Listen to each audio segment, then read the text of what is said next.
Prime time edition.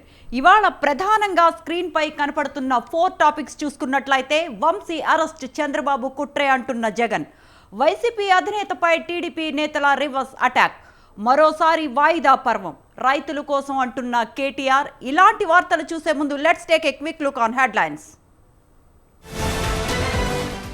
Vamsi మీద పెట్టిన false case నిజంగా రాష్ట్రంలో దిగజారిపోయిన లా అండ్ ఆర్డర్ ను వంశీ అరెస్టు అర్థం. కృష్ణా జిల్లాలో మీ పులివెందుల ఫ్యాక్షనిజాన్ని, సంస్కృతిని తీసుకురావడానికి మీరు ప్రయత్నం చేస్తా ఉన్నారా జగన్మోహన్ రెడ్డి గారు? ఇంకా ఎప్పుడు కన్నా మానుకుంటే మీ పార్టీకైనా రాష్ట్ర ప్రయోజనాలకైనా అది మంచిది తప్ప ఇంకా ఇదే భాషను కంటిన్యూ చేయటం, బూతులు తిట్టాలని ప్రోత్సహిస్తే ఇక ఈ రాష్ట్రానికి వైఎస్ఆర్ కాంగ్రెస్ పార్టీ ఏం చేయదలుచుకుందనేది ప్రజలు చర్చించుకునే పరిస్థితి. ఎవరు దాడి చేసినా నేను అండగా ఉంటా. దళిత బిడ్డల్ని ఎవరు కిడ్నాప్ చేసినా జగన్మోహన్ రెడ్డి అండగా నిలబడతాడన్న మెసేజ్ ఇవ్వడానికి వెళ్ళారా మీరు జైలుకి? వాళ్ళ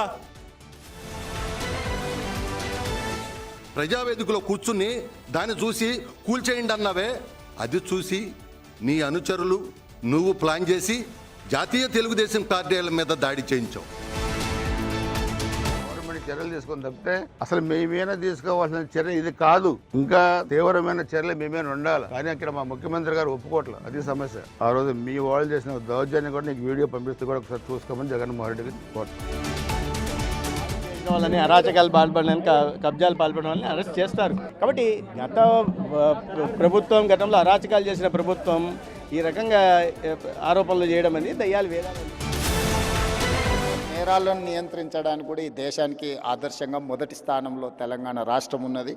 ఈరోజు దేశంలోనే సైబర్ క్రైమ్ను నిరోధించడంలో తెలంగాణ రాష్ట్ర పోలీసు విభాగం ముందు బాగానే నిలబడ్డది. రైతు బంద్ చేసిండు కదా, నేను కూడా మళ్ళీ టింగు టింగు అంటే బాగుండదని రేవంత్ రెడ్డి కొత్త పదం పట్టుకున్నాడు. టకీమని పడతాయి అన్నాడు. ఇవాళ నేను అందుకే అడుగుతున్నా అందరినీ, టకీ లేదు, టుకీ లేదు, ఏది దిక్కులేదు. ఇప్పటికి ఇచ్చిన మాట అమలు చేసిన నమ్మకం లేదు. ఎప్పుడు ఎన్నికలు వస్తాయా బొంద పెడదామని చెప్పి ఎదురు చూస్తున్నటువంటి వాళ్ళు ఉన్నారు. ప్రభుత్వ ఉద్యోగుల, టీచర్ల సమస్యల పరిష్కారం కావాలంటే అంకుశం తీసుకొని పొడవాలి. వీళ్ళకు ఆ పొడవాల్సింది భారతీయ జనతా పార్టీ మాత్రమే. ఆనాడే ఛాన్స్ వచ్చింది కనుక ఫ్యూచర్లో కూడా ఆలోచన తప్పనిసరిగా బీసీలకు రాజ్యాధికారం వస్తుందనేది నా ఉద్దేశం. మధ్యలో ఈ ఓట్ల గురించి, ఓట్ల రాజకీయం చేయకుండా ఓట్లు అయిపోయినాయి, కలిసి దేశాన్ని చేద్దాం. వెనుకబడిన తరగతుల్లో ఎవరున్నా వెనుకబడి తరగతులే. బీసీల పక్షపాతి, బీసీల గురించి మాట్లాడే నైతిక అర్హత అటు బీజేపీకి లేదు, ఇటు బీఆర్ఎస్కి లేనే లేదు.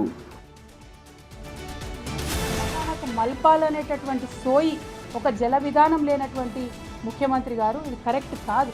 ఇప్పటికన్నా ఆలోచన చేయండి. ఎందుకు ఒక పక్క మనకు ఉన్నటువంటి మేడిగడ్డను వాడుకోక మీరు మన వాళ్ళని ఎండబెడుతున్నారు. 500 కోట్ల రూపాయలు ఈనాటి ప్రభుత్వం ముఖ్యమంత్రి కేటీఆర్ గారు, ముఖ్యమంత్రి రేవంత్ రెడ్డి గారు అట్లా